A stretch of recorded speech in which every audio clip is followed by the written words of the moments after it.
दोस्तों नमस्कार। आज इस वीडियो में मैं मंगल पांडे को सैल्यूट करना चाहता हूं।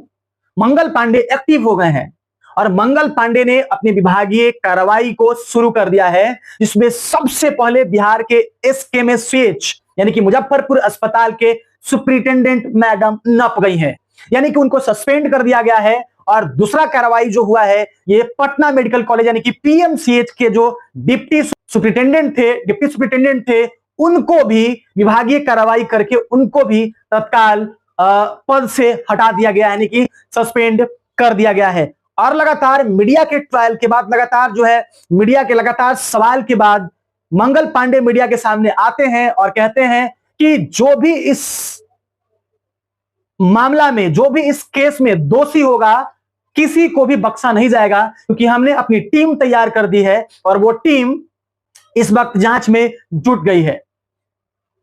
मंगल पांडे ने यह भी कहा कि यह मामला सेंसिटिव है, यह मामला ऐसा है जिसमें हम राजनीति नहीं करना चाहते हैं।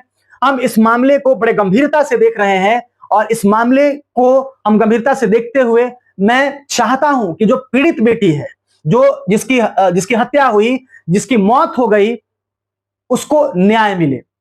लेकिन अभी भी मीडिया का सवाल है, अभी भी मंगल पांडे जी से मेरा सवाल है कि यदि आप इस मामले में पहले से एक्टिव होते, यदि आप पहले से ही इस मामले में या अपने अस्पतालों को लेकर के आप एक्टिव होते, यदि पहले ही आप एक्टिव स्वास्थ्य मंत्री होते और हर अस्पताल में जाकर आप समय समय पर इन्वेस्टिगेशन करते, यदि समय समय पर आप डॉक्टरों को क्लास लगाते और अपना क्लास देते जरा, तो शायद ये स्थिति ठीक हो जाती। अभी जो आप एक्टिव हुए हैं, आपको पहले ही एक्टिव होना था और आपको हमेशा एक्टिव होकर के रहने की जरूरत है। नहीं तो जैसे आपका हालात है, जैसे आपका स्वास्थ्य व्यवस्था है, वो स्वास्थ्य व्यवस्था को हमें नहीं लगता है कि आपके सरकार में ठीक हो पाएगा। यदि आप एक्टिव नहीं होते हैं तो यही होगा। आज आपसे मीडिया सवाल पूछ रहा है तो आप एक्टिव हुए हैं और आकर हर सवालों के जवाब दे रहे हैं। काश ये मिशन आपका होता, काश ये दर्शन पहले से होता, काश आप बिहार के लोगों के लिए समर्पित होकर काम कर रहे होते, काश आप उन गरीबों के पास जाते, उन गरीब पेशेंट के पास अचानक पहुंचते, अचानक रैंडम पहुंच जाते और उनका हालचाल लेते। तभी तो आपको गरीबों का मसीहा माना जाता, तभी तो आप बिहार के लोगों के नजर में बड़े कीमती स्वास्थ्य मंत्री होते। लेकिन नहीं, जैसे सारे नेता करते हैं वैसे आप भी करते हैं। जब मीडिया चढ़ता है, जब मीडिया आपसे सवाल पूछता है तो आप जवाब देते हैं, नहीं तो उसके बाद डिएक्टिव हो जाते हैं। कभी आप मुंबई रहते हैं, तो कभी दिल्ली रहते हैं, तो कभी किसी और राज्य में रहते हैं, तो कभी किसी और राज्य में होते हैं। लगातार आपके जनता के साथ इस राज्य में अन्याय होता है। कभी आपके जनता के पैर को चूहा एनएमसीएच में उतर देता है, कभी किसी को बेड नहीं मिलता है, कभी आपकी ही जनता के साथ डॉक्टर मारपीट करता है, गाली गलौज करता है। आपके ही अस्पताल में, आपके विभाग के अस्पताल में दलित के साथ मारपीट की जाती है, गरीबों के ऊपर अत्याचार किया जाता है, आपका मुंह बंद होता है।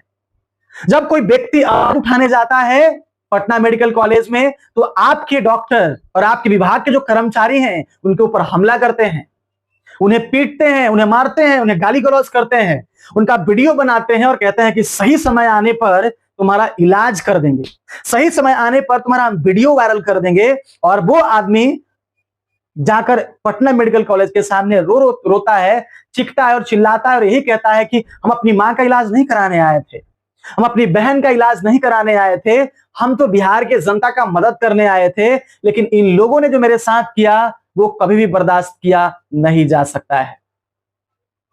बाकी आप अपने दिल पर हाथ रख के बोलिए मंगल पांडे जी कि आप अब तक बिहार के लोगों के लिए आपने कितना काम किया है और आपके विभाग कितना सही से काम कर रहे हैं। जैसे आज आप सक्रिय हो गए हैं ना, काश आप शुरू से सक्रिय होते तो बिहार का स्वास्थ्य व्यवस्था सही हो जाता।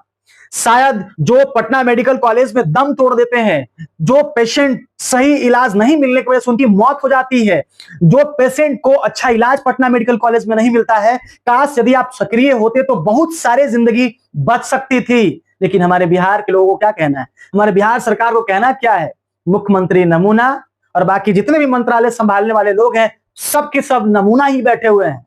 अभी चुनाव आया ना, मुझे पता है आप लोग लॉलीपॉप फेंकेंगे, आप लोग पैसा बंटवाएंगे और पैसा बंटवा करके लोगों को, पता है आप गुमराह करेंगे और गरीबों को पैसा बांटेगा आपका नेता, और पैसा बांटकर पता है उनसे वोट लेगा, क्योंकि बेचारों को नहीं पता है इसका इंपॉर्टेंस क्या है।